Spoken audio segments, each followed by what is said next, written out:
ఈరోజు వాగ్దానం ప్రకటన 3:11.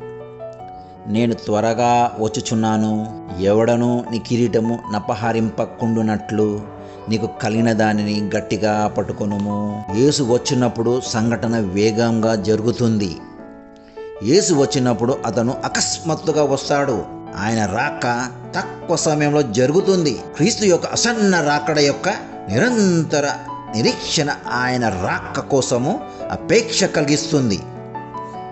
మనము కనీసంగా ఆశించినప్పుడు ఇది వస్తుంది. యేసు వచ్చినప్పుడు మన ప్రతిఫలము ఇచ్చేవాడు ఆయన. మన జీవిత నాణ్యతను పరిశీలించి ప్రతిఫలమిస్తాడు.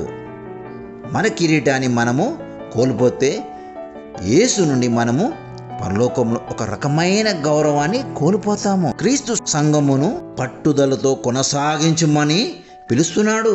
క్రీస్తు రాకడ అసన్నమైనది కాబట్టి పట్టుకొనుము అని ఆయన మనకు ఆజ్ఞాపిస్తున్నాడు. మన కిరీటాన్ని మనము పట్టుకోవాలి.